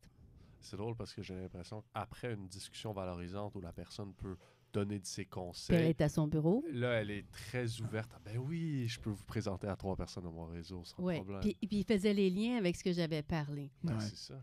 Alors, c'est comme ça que j'ai bâti mon réseau en prenant des notes. Hey, j'avais un chiffrier Excel. OK, j'ai vu un tel, il me présentait un tel, il m'a parlé de ça. Vous Sa saviez femme même fait pas ça. encore dans quel domaine. Je savais que j'allais être Vous dans mon... bâtissiez un réseau, on savait Là, pas encore pourquoi, c'est génial. mais il se bâtissait. Mais je me C'est cherchais une incroyable. job ou fallait que je sois en C'est action. incroyable. Et là, ben, un autre qui m'a donné ma chance, Philippe Duval, qui m'a regardé. Je me souviens, on rit encore, Philippe Duval, qui était à l'époque VP RH à la SAQ, que je ne connaissais pas, là, qui m'a été mis en contact, qui est devenu un ami, Ouais. qui est devenu un mentor, puis qui est allé chez Uniprix, puis je l'ai suivi. Bon, puis tout ça, en mandat, il m'a donné mon premier mandat. Ça prend le premier mandat. Pas comme ça prend un premier acheteur. Tu sais, ça prend le premier. Puis elle m'avait regardé et m'a dit ce que je fais. De préjuger du public pendant 16 ans. C'était quoi le là. mandat? C'était un mandat de revoir la rémunération. Vous vous souvenez, il y avait eu tout un scandale à un moment donné sur la rémunération des VP. Il y avait tout un système de rémunération à la SAQ. Ah, ouais. Alors, ça, je suis rentrée là-dessus pour aller regarder. Leur chef était tombé au combat. Donc, lui, il était malade. Je pense qu'il était absent. Puis, il m'avait dit es-tu bonne en rémun? Oh, oui, tout à fait. J'arrive. La rémun de la SAQ, je sors du réseau de la santé. Mais c'était une gouvernementale. Je venais de chez Urgence Santé. Je savais comment négocier avec le Trésor. Il y avait tout ça parce que c'était une bébête à part, Urgence Santé, comme la SAQ. Donc, tu sais, tous ces liens-là. Philippe, il arrivait du privé de chez Molson. Là, il y avait... Alors, tu sais, les intérêts se sont alignés. Puis il m'a dit waouh, ouais, je suis content, là, toi, là. Alors, tu sais, tout mon savoir, finalement, a été fait que je devais rentrer pour, je pense, quelques semaines. J'ai été 3 mois, finalement, à 4 jours semaine. Puis là, ben, est parti. Je suis partie. Et là, mandat, et voilà. Ça fait depuis 2005. Puis là, si C'est on comme ça que ça a commencé. Mais c'est drôle, ça commence avec un seul. Puis le premier mandat, est-ce que tu avais l'impression de te dire, OK, oui, parfait, là, je suis en business, c'est-à-dire que je me pars mon. Ah, pas du Non, tout. c'était juste J'ai comme même que pas je de vais site aider. Internet. OK, c'est ça. Là, J'ai encore pas de site Internet. Ok. J'ai encore, tu sais. Mais là, puis j'ai offert toutes sortes de choses, mais c'est arrivé. Je gérais, je suis allée dans les mines, je suis allée. Tu sais, j'ai vraiment, j'étais en action. Ouais. J'ai un préjugé favorable à l'action. Sois en action. Mhm. Ça arrive pas tout. Est-ce que tous mes actions ont porté? Non. J'étais en action. Mais c'est incroyable ça parce que à force de... là, je vais juste retracer ce parcours-là parce que je trouve que c'est important. On commence... on veut quitter le réseau de la santé, on commence par prendre conseil auprès de personnes et Un on a appel des par jour. discussions. Un appel par jour, est-ce qu'on a des discussions où est-ce que les gens apprennent à savoir, tu sais, OK, t'es rendu là, tu cherches telle affaire, tu te questionnes sur telle affaire. Et après, on demande, peux-tu me présenter à 3 personnes? Après cette discussion, évidemment, ils vont t'orienter vers des gens qui pourraient peut-être t'aider selon ce qu'ils connaissent sur toi. Et après, progressivement, avec ces gens-là, tu reçois mandat par mandat qui s'aligne un peu avec les compétences que tu as déjà. Et sans le réaliser, tu deviens une consultante selon tes propres talents. Tu as créé une position d'importance auprès de plein de personnes en créant ce réseau-là sans le réaliser. Je trouve ça exceptionnel. J'ai jamais entendu une histoire où est-ce que quelqu'un se crée un emploi d'entrepreneur comme ça, mais c'est brillant. Exact. Donc, j'avais pas un produit à vendre, j'avais pas un plan d'affaires sur un À part tes service, propres talents. à Et- part C'est vrai. que moi, mais j'ai été beaucoup à l'écoute. Alors, non seulement, puis là, je me disais, comment je vais faire pour me différencier? Là, tous les groupes d'entrepreneurs, je me suis associée à ça. Là, tu sais, il fallait que je sois, il fallait que j'apprenne. Le métier de base, je l'avais, mais je ne connaissais pas cette sphère d'activité-là. Donc, tous les groupes, là, tous les éléments, j'ai lu, mais c'est encore vrai aujourd'hui. Mais là, j'ai dit, qu'est-ce qui me différencie, moi? Qu'est-ce qui me différencie? Si vous m'avez écouté, vous le savez. C'est la première chose que j'ai dit quand je suis arrivée. L'authenticité, Oui, c'est vrai, mais la connexion, l'humain, je sais pas. peut-être pas bouge pas, loin. bouge Première pas. chose que j'ai dit. Bouge pas. Attends, non, je peux l'avoir, ça. Je peux l'avoir. Vas-y, moi, j'aurais vraiment dit l'authenticité. Confiance en soi. Faire une La différence. Gaspésie! Ah, merde! La Gaspésie! Ben là, vous ai bien! Nous, on cherchait des qualités. Ouais, ok, non, c'est bon. Moi, je cherchais l'humain. Là, j'étais comme, bon, qu'est-ce que. Donc, Donc, la clé du succès, vous l'avez non, entendu mais ici en j'essayais premier. de- La Gaspésie. Mais dans le fond, ce que j'essayais de dire, qu'est-ce qui me différencie, moi, de tout le monde? Parce qu'il y en a, là. Puis, puis je dis toujours, il y a de la place pour tout le monde. Il s'agit juste de prendre la sienne. C'est tout. Alors, et là, j'ai créé, avec des collègues, et puis j'ai pris la présidence, le cercle d'affaires, et où là, Gaspésien de Montréal. Là, ce que je faisais, j'avais 2 objectifs. Je mettais en évidence quelqu'un qui avait réussi. Et donc, on faisait 2 activités par année. On avait le crabe et homard arrivé en ville, hein, vous aurez compris, où on mettait un Gaspésien, puis on le fait une levée de fonds pour un organisme, tu sais, qui a de la misère à aller chercher des sous. Tu sais, pour les enfants, tout ça, là, quand on a toujours de la facilité. Mais tu sais, pour, par exemple, faire un skatepark à Chandler, là, ça, c'est une autre histoire. Ils ont de la misère, mais pourtant, les jeunes, ils en ont besoin. Alors, le petit 4000, il faisait la grosse différence. Fait que c'est ça qu'on a fait avec la communauté. Puis, j'ai pas resté juste avec les Gaspésiens. Hein, on n'est pas pour se fermer pour nous autres. J'invitais plein de gens d'affaires de Montréal et de tout le monde. Venez voir. Il y avait des Gaspésiens de cœur, que j'appelle. Donc, ceux qui venaient avec. Puis, il y avait des Gaspésiens de souche. Et c'est ça qu'on a créé. Et pendant 10 ans, imaginez-vous tout le réseau après que j'ai fait, fou, que j'ai mis. Et j'aidais à connecter. Alors, les gens de la région qui disaient, on va appeler Judy. Ah oui, dans quel domaine on va? Je dois pas avoir ça dans mon carnet d'adresse. Attends, voici comment faut que tu te prépares. C'est ta façon de redonner. La Maison des régions. J'ai même donné une conférence sur comment connecter Montréal et ses régions. J'ai dit, écoutez, Montréal, c'est une région. Peux-tu connecter juste les régions? Pas parler de Montréal et ses régions. Montréal, c'est une région. Mais on avait bien ri, mais c'est tout ça, dans le fond, où j'avais là enfin trouvé un lien où je redonnais parce que je connectais les gens, mais en même temps, mon réseau s'est ouvert parce que je dis, on ne reste pas juste une gang de Gaspésiens à avoir du fun, là. Et pourtant, je n'avais pas de carte d'affaires et j'ai toujours pas de site Internet. Ouais. Mais c'était ça. Et je mettais en évidence quelqu'un qui avait réussi. Et là, je mettais les musiciens. Bon, ça a été... Et quelqu'un, il y avait un reportage de Radio-Canada qui parlait de la fierté gaspésienne qui m'avait dit, Judy, j'ai jamais vu tant de monde. Comment tu fais pour réunir dans un 5 à 7 à Montréal, en si peu de temps, tant de monde qui a du fun à venir au 5 à 7? Parce que, tu sais, on y va tout, puis on dit, bon, on va y aller pour la cause, puis on est tanné. Tout le monde a des 5 à 7 avant la pandémie, on s'entend. Mais je disais, mais les gens ont du plaisir. J'étais organisée, la rigueur. Tout était préparé. Le conseil d'administration savait exactement qui faisait quoi, comment on s'occupait aux gens. On ne laissait pas dans les heures. Là. Il y a du travail derrière ça. Donc, je vous dirais, c'est ça. Puis, si on tourne très rapidement à... tu avais mentionné la différence entre avoir confiance en soi. oui. Et, ouais, c'est ça. Parce que tu as dit, j'ai une très grande confiance en soi, mais j'ai une basse estime de moi. Exact. Et moi, je vois une incohérence là, évidente pour moi. Ben, c'est dans mon livre à moi qui n'est pas incohérent. Ben, c'est ça, mais éclaircis-nous.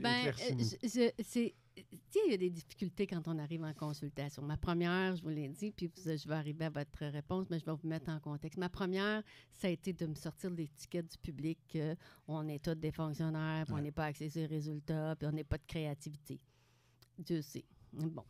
Alors, ça a été ma première difficulté. Puis aujourd'hui, c'est très drôle. Le public me dit, ben tu peux pas comprendre, toi, le public. Tu sais, ça fait 20 ans que tu es dans le privé. Puis c'est très, très drôle. Je suis au conseil d'administration du Parc Jean-Drapeau, qui fête ses 150 ans cette année. On vous attend au Parc Jean-Drapeau. Félicitations. Alors, mais, tu sais, toute la structure de la ville, non, je connais pas le monde municipal, mais je sais que c'est complexe, aussi complexe que le réseau de la santé, mais c'est quand même ça.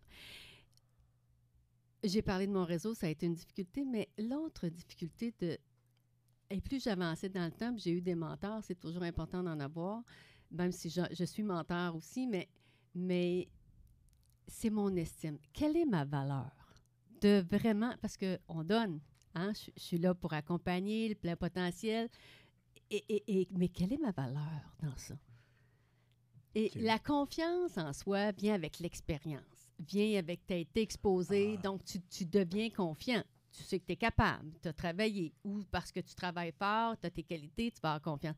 L'estime, c'est la juste valeur de ce que tu donnes, comment tu charges, l'estime de soi. Donc, malgré que tu as confiance en tes compétences, ta capacité d'apprendre, il manque en ce moment, dans ce domaine spécifique-là, il manque la valeur. Et la valeur, mon estime. Et donc, j'ai dû travailler très, très fort. Et c'est là que les clients sont arrivés.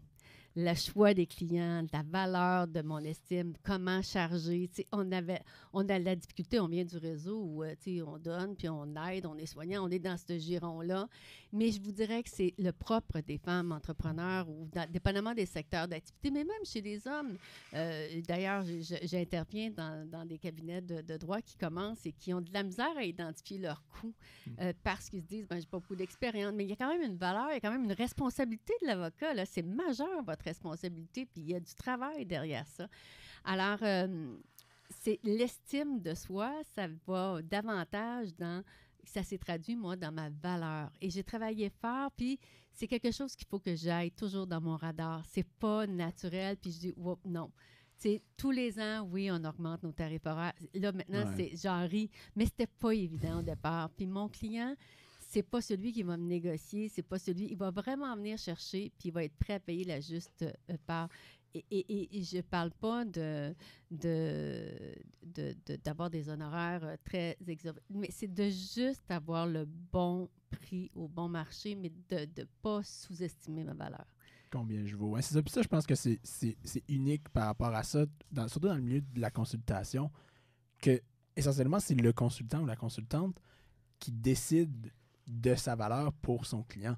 Donc, c'est-à-dire, ben, non, pas vraiment, mais c'est-à-dire, à la base... Je suis pas d'accord avec ça. Moi non plus, le client ne sera pas prêt à payer tout prix. C'est que, évidemment, si c'est un marché sombre, est-ce que tu as un consultant, je suis d'accord que le prix pourrait être cité par ce consultant-là, mais dans un... Genre, ça va dans les deux sens. Le consultant estime ses coûts, connaît sa valeur, mais si le client n'est pas prêt à payer, il n'y a pas de marché pour. Donc, le client sait le prix, right? Non, c'est ça. Alors, mais c'est vraiment à la valeur ajoutée que tu amènes. Okay. Alors, tu sais, en transfert d'entreprise, par exemple, il faut vraiment toujours, et j'ai démontré, même en ressources humaines et en gestion, que c'était pas un investissement, c'était pas une dépense. Il y avait un retour sur l'investissement durant mon intervention. Et j'ai commencé par l'intérim, j'ai fait beaucoup d'intérim, mais par la suite, je suis capable, et je ne l'annonce jamais, mais je sais que le client va faire l'adéquation. Et c'est ça qui était important pour moi. OK, je comprends. Donc, c'est ça. Donc, c'est bon. C'est vraiment business. Là. Tu ne peux pas identifier un prix.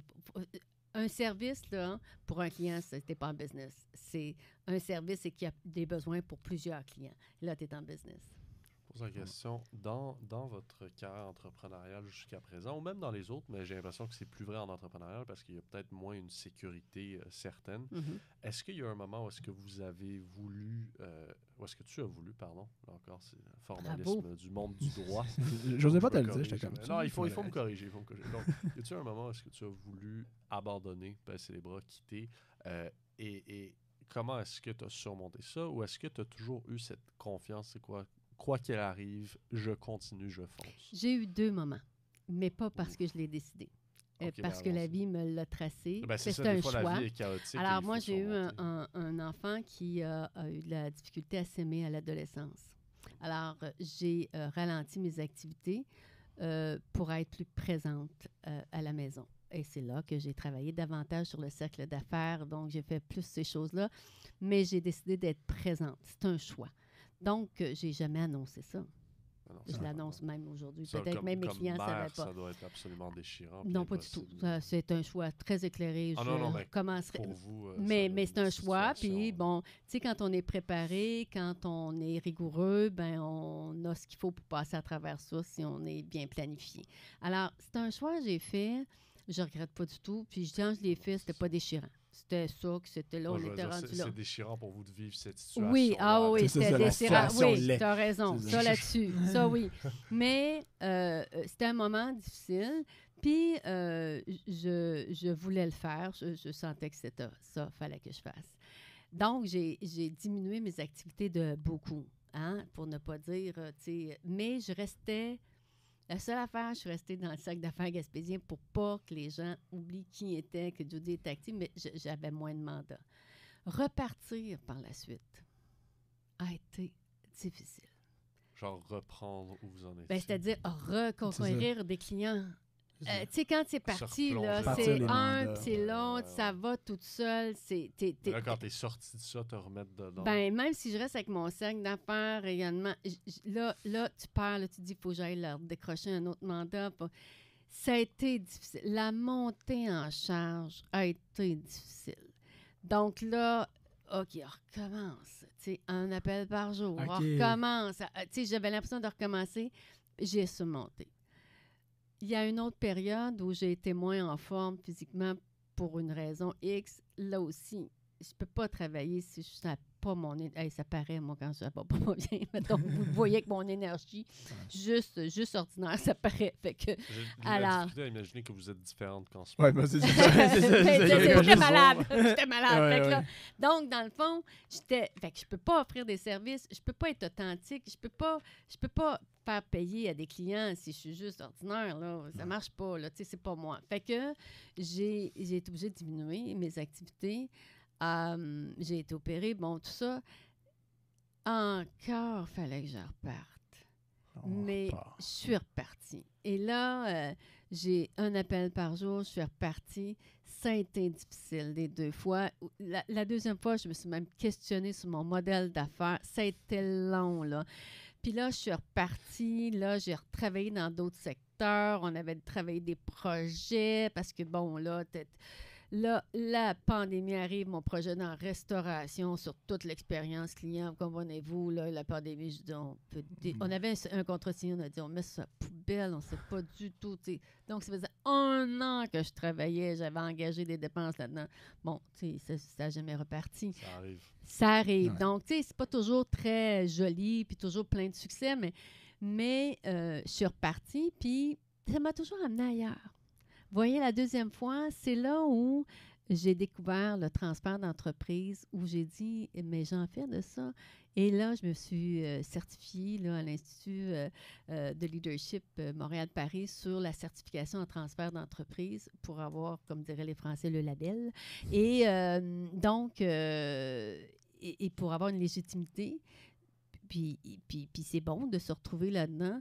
Et là, j'ai vraiment ciblé une autre, tu sais, c'était une autre vie, dans le fond, mais en transfert d'entreprise. Et vraiment, c'est ce que je fais depuis maintenant une douzaine d'années. C'est fantastique. J'adore ça. Je fais autre chose, c'est pas juste ça, mais principalement, je suis dans le transfert d'entreprise par un management buyout, là, donc les employés qui reprennent l'entreprise ou encore dans les choses familiales ou encore, bon, la vérification diligente, là, vous connaissez ça, donc, mais la partie RH sur la culture, par exemple, on Oui, sous-estime nous, ça. on voit toujours la partie légale, on sait que la partie Oui, RH est faite, mais on mais la fait la jamais. culture est importante pour l'avoir faite pour des restaurations. Là, c'est là où ça achoppe dans le plan d'intégration.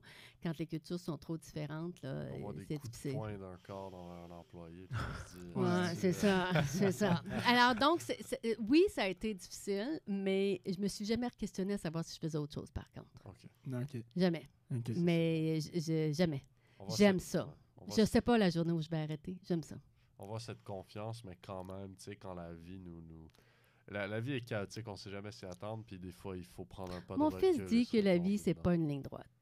Mm. Elle est remplie de courbes. Il faut Il a bien savoir raison. s'équiper pour Ben, je pense prendre que la courbe. Depuis l'âge de 13 ans, vous le savez très bien. la vie Il faut est s'équiper une pour courbe. prendre la courbe de bonne façon. Ouais, non, en effet. Puis, qu'est-ce qui te motive actuellement à continuer à faire ce que tu fais? Parce que je veux dire, j'imagine que tes semaines sont Je suis encore bien remplies. occupée. C'est ça, exactement. C'est exactement ça. Tes semaines sont remplies, tu travailles fort. Pourquoi? Oui, c'est une excellente question. Parce que c'est le sens de ce que je fais. Pourquoi? C'est sûrement pas dans toute la gamme de services que je vais aller faire un processus de tel ou je vais aller. C'est pas ça qui me motive. En fait, moi, là, c'est chez l'entrepreneur, c'est de simplifier son univers de gestion là, pour que lui se consacre à son métier et à sa passion. Pour moi, là, si je peux faire ça, pour que tout le monde, en transfert d'entreprise, je veux surtout pas pendant le transfert d'entreprise qu'il oublie ce pourquoi il travaille, parce que c'est là que ça dérape, c'est là que ça vaut plus rien. Alors, moi, je vais m'occuper, on va travailler, je vais faire ça avec vous, je vais être le gardien de ça, puis continuer. Alors, ils continuent leur croissance. Donc, c'est de vraiment, ce qui me donne un sens à moi dans cet univers-là, c'est que les gens, les entrepreneurs continuent à, ils ont des passions, puis là, ils s'y perdent dans la gestion. C'est compliqué, la gestion. C'est complexe, la gestion. C'est vraiment complexe. Alors, nous, c'est de la maîtriser au maximum, parce que quand on le maîtrise, on peut le simplifier. Ah, j'aime tellement ça parce que Ouais. tu sais, c'est un truc que tu as dit auparavant, le fait que les entrepreneurs ne sont pas là pour l'argent. Et tu sais, j'ai l'impression que les entrepreneurs avec lesquels tu travailles, c'est des gens justement passionnés Oui. qui poursuivent leurs rêves. Et ça arrive tellement souvent aujourd'hui qu'il y a des problèmes techniques ou des De gestion. non-communication, des problèmes de gestion qui auraient pu être, merci Charles, qui auraient pu être réglés plus tôt ou qui auraient pu être réglés plus simplement, sont un frein ou même mènent à la fin d'une entreprise qui fait. aurait pu être quelque chose. Et le fait de, dans le fond, ton motto, pardon, je vais dire en anglais, ton mantra, c'est très simple, c'est rapprocher les entrepreneurs de leurs rêves. On s'occupe du technique. Ben, C'est encore mieux de ça. Je vais retenir ce que vous dites, Paul. Rapprocher l'entrepreneur de son rêve, j'adore. Moi, je dis dans ma sphère activité, gestion Mano, nous simplifions votre univers de gestion, mais j'aime beaucoup ça. Est-ce que je peux... Ouais, c'est à vous. C'est Il y a à eu- toi. C'est Il y a merveilleux. eu Vous un voyez, transfert de- vous pensez qu'on donne, hein? Quand on Ouais. vient, on donne, on reçoit tellement. Ouais. On Ça, reçoit c'est avec tellement. l'écoute active. Ça, ouais, ça, on vient à ces principes-là. Mais Mais là, je vais continuer à faire l'entrevue, mais ça, c'est vraiment bon. Là. J'ai vibré. C'est important. OK, on garde ça en On tête. garde ça en Bien, tête. bien. Bravo. Bravo, Paul. Ouais. Non, je suis content. Il a là, fait c'était pas une mal. belle Ouais, phrase. c'est- Ouais, c'était J'avais vraiment. noté, là. Ouais, ouais. J'avais une question, moi aussi, c'est qu'on a dit... on a dit, tu sais, la ligne, c'est la vie, la ligne. La vie, c'est une ligne en zigzag, ainsi de suite. Là, je vais utiliser notre phrase intro pour cette question. C'est comment s'équiper pour ce périple mouvementé qu'est la vie? Hein? Là, c'est la question clé. Comment est-ce qu'on s'équipe? Parce qu'on dit qu'il faut être équipé pour cette ligne en zigzag-là. Donc, Ouais. comment on le fait? Ben moi, je vous dirais, ça va être cliché un peu. Mais Ah, ça doit Alors, être cliché. il faut, C'est sûr. c'est- On c'est vient de dire normal. rapprocher les entrepreneurs. C'est cliché. c'est ici. cliché au bout. Là, je vais le dire, puis je me sens... c'est pas bien original, mais je pense que ce qui m'a équipée pour prendre les courbes, c'est ma discipline. Discipline. Ah. Ma rigueur. 2. Mon bien-être. Et là, je vais aller loin. Puis ça, je l'ai découvert. Je l'ai fait naturellement, plus jeune. Je l'ai échappé pendant une période et je l'ai découvert. Mon bien-être, c'est d'être en forme. Donc, moi, j'ai couru mon premier marathon. J'avais 50 quelques années à Vancouver. Je l'ai choisi, tu sais. Ah.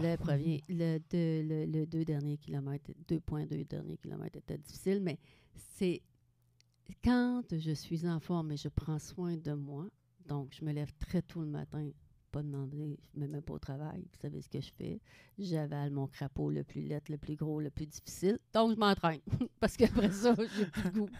Donc, c'est quand je suis en forme physiquement, je suis reposée, je suis vraiment bien. Alors, c'est important. Ça, je vous dirais, prendre soin de le bien-être, pour moi, par exemple, c'est d'être en forme. Chacun trouve sa façon d'être en forme. L'entraînement, peu importe, pour moi, c'est la course. Mais ça peut être une marche, mais c'est de façon régulière, la discipline, la rigueur. Puis, le dépassement de soi. C'est ça qui va faire qu'on va anticiper les courbes. C'est ça qui va faire qu'on va être en avant. Je pense que... Puis, vous l'avez dit tantôt, rester authentique. Tu sais, moi, je prends mon travail très, très au sérieux. Mais mettons que je me prends pas trop au sérieux. Prendre son travail au sérieux, mais... Moi, je me prends pas trop au sérieux. C'est ça, exactement. C'est ça. Je vais rester authentique, je vais rester plein d'humour, faire plein d'images. Je me prends pas trop au sérieux, une petite dose d'humilité. C'est drôle, on vient de faire...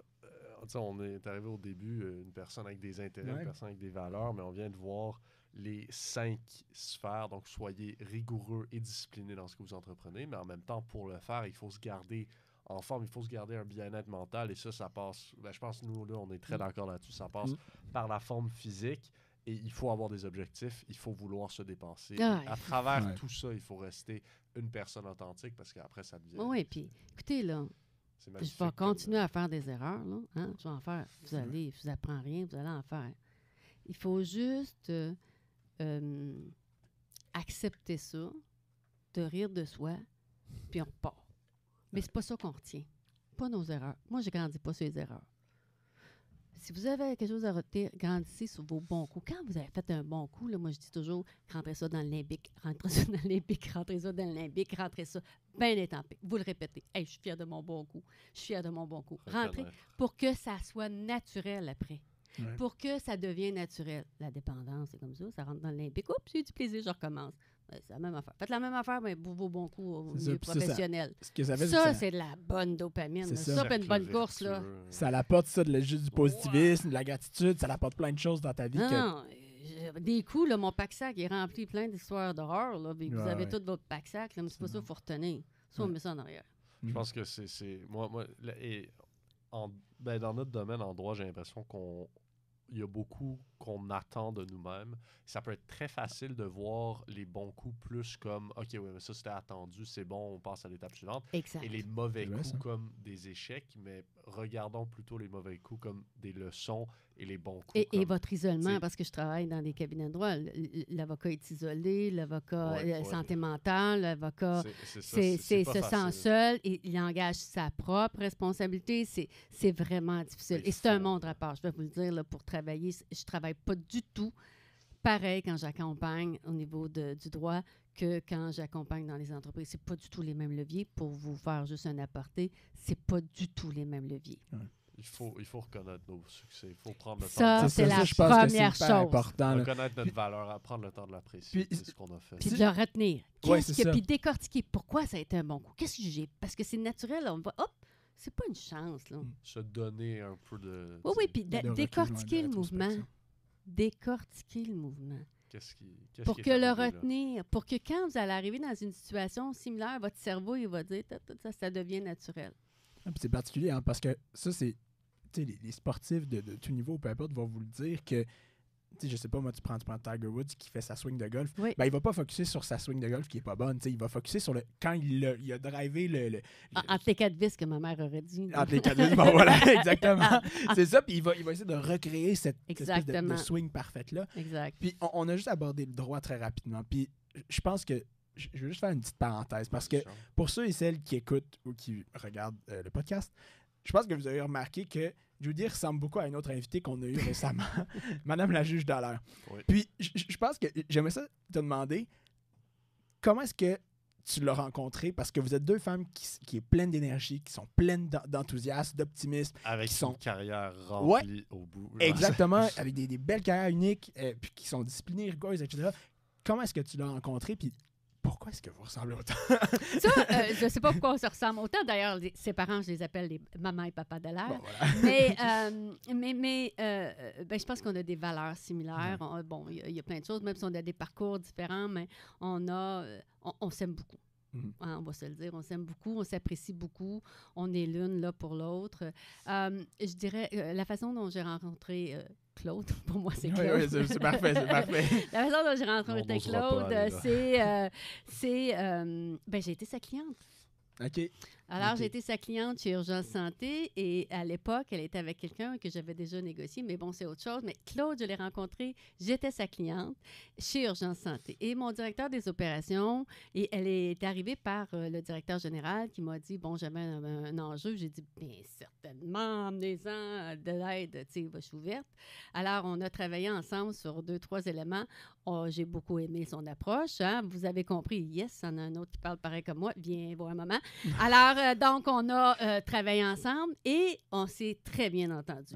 Mon directeur des opérations, des opérations à l'époque, qui était assez standard, puis c'est galonné, hein, chez Urgence Santé, c'est dis-moi comment tu as de galons, hein, oui. et je te dois respect. Moi, je disais que j'en avais jusqu'au poignet. Hein, je me promenais, puis je disais galonné jusqu'ici, moi. Ouais. Alors, il me disait, il avait dit, de voir monsieur le directeur général, il avait dit, monsieur, on ne peut pas avoir 2 Judy dans l'organisation, on va venir fou, là. On ne peut pas avoir 2 Judy qui vont nous challenger comme ça. Mais on a eu beaucoup de plaisir. Donc, c'est comme ça que j'ai rencontré c'est ça. Claude. Fait que J'ai c'est été une vraiment cliente. Et intéressant. après ça, on a gardé contact. on a puis là, gardé ben, contact. évidemment, Et puis, des c'est ça. bonnes amies depuis ce temps-là. C'est intéressant. J'adore ça. J'adore ça. Parfait. Écoute, je trouve que c'est une belle place pour poser une question finale parce qu'on a fait un beau parcours et on est arrivé plus aussi dans les... On aime ça, nous, commencer par le parcours, aller Oui. un peu dans le technique, puis arriver à des plus grands principes, tu sais, des leçons de vie. Et là, on a déjà... Moi, j'ai déjà en tête ce que vous donneriez comme conseil à des jeunes, fait que je vais pas poser cette question pour finir. Je vais plutôt... c'est avec une que j'aime bien. Si vous deviez avoir, tu sais, une chose pour laquelle on va se rappeler de Judy Sheen, right?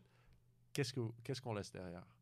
Wow, quelle bonne question. C'est quoi que... et Qu'est-ce là, que- j'ai commencé. Donc, c'est quoi que vous voulez laisser derrière?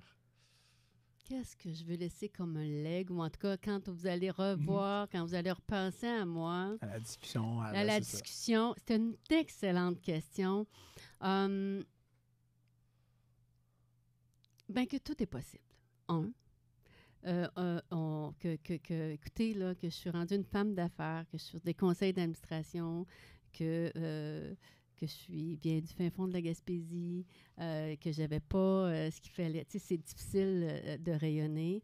Je veux dire que c'est possible, que c'est une femme pleine d'énergie, qu'elle passe à l'action, elle donne, elle est généreuse. On donne, c'est en donnant qu'on reçoit. C'est pas, on reçoit pas si on donne rien. Ça, c'est une chose. Qu'on se souvienne d'elle. Que je suis reconnaissante. Je suis reconnaissante à toutes les entreprises, les personnes, les organisations qui m'ont fait confiance et pour lesquelles j'ai pu avoir de l'influence. On voit vraiment dans cette réponse-là plein de choses qu'on a vues, dont l'humilité. Ouais. Ouais. Et aussi la mission, tu sais, de votre De conseil, connexion aider les humaine. entrepreneurs à réaliser Ouais. leurs rêves. Mais là, c'est plus large, c'est aider les gens en général ou inspirer les gens en Puis général à j'espère d'en poursuivre inspirer. leurs rêves. C'est Exact. ça. Puis j'espère que dans ma communauté de pratique, je vais en inspirer encore pour justement, je suis pas la seule à le faire, mais qu'il y en a de plus en plus et qu'on laisse de côté tous les processus traditionnels et qu'on se concentre davantage là où le client est rendu, puis avec notre bagage, comment on peut l'aider et non pas arriver avec notre ticket. Là. C'est ça Ouais. c'est ça que j'essaie de passer comme message, mais on va faire beaucoup plus grandir, même si c'est pas la façon dont on aurait voulu, puis même si on a raison, c'est pas important ça. Tu sais, avoir raison, c'est pas suffisant dans la vie. Là. Vraiment pas. Non. Pas avoir une bonne idée non plus. C'est pas suffisant. C'est vraiment d'influencer. Ouais. Puis on fait ça par comme on avait dit, la connexion envers les humains. Puis ça, je pense que c'est une belle façon. Merci beaucoup, Judy Sheen, d'avoir participé au Merci. podcast. C'était vraiment intéressant. Ben merci à vous deux. Merci. Ça a été vraiment un beau moment. Ça a été agréable. Merci beaucoup. Merci d'avoir écouté la discussion. Une discussion fort intéressante aujourd'hui. Pas une syllabe de gaspillé. Charles, qu'est-ce que tu retiens? Ben, moi, je fais une petite analogie. Là. On a mentionné qu'elle ressemblait beaucoup à Madame la juge Dallaire. Puis, ce que j'ai trouvé fascinant en rétrospect un peu de la discussion, c'est le fait que peu importe si tu es en affaires ou tu es en droit, ou je serais même prêt à dire dans n'importe quel domaine d'études ou de travail, peu importe, c'est tout au cœur de ça, c'est des relations humaines. Comment est-ce que tu connectes avec l'humain? Julie, elle nous a parlé, entre autres, de ces 3 façons de connecter avec l'humain. Ben, à la base, c'est ça, c'est les connexions humaines. Donc, moi, je trouve ça incroyable de voir comme à quel point est-ce qu'on a des points en commun avec plein d'autres disciplines. Donc, juste, je dirais ça. Toi, Paul, ça serait quoi? Moi, j'ai 2 points forts. Un plus humoristique, un plus qui m'a marqué plus au niveau... je trouvais que c'était un très beau principe. Le plus inspirant pour commencer, l'auto-évaluation. Même à 40 ans, Judy prend le temps de se re-questionner sur qu'est-ce que je veux dans la vie. Est-ce que je suis à une place qui me permet d'être aligné avec mes valeurs, donc faire une différence ou être authentique, ainsi de suite. Elle se pose la question, est-ce que en ce moment, ce que je fais... Et d'ailleurs, très honnêtement, elle se pose la question parce qu'on voit qu'elle s'est réorientée plusieurs fois après s'être posé cette question-là. Et je trouve que c'est une belle leçon et ça prend beaucoup de courage pour faire ça. Et l'autre moment un peu plus humoristique, c'est quand...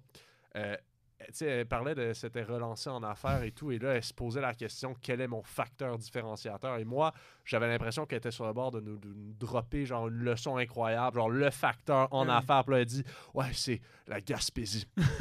ça par contre, j'étais bon. Ça, j'ai trouvé ça très drôle. On tourne à ça. Mais bon, comme d'habitude, si vous avez des idées d'invités, des commentaires, des suggestions, quoi que ce soit, écrivez-nous au 1001voixdusuccès@gmail.com. Ça nous fait plaisir de recevoir vos commentaires. Et puis... à la prochaine fois. Merci d'avoir écouté. Au plaisir.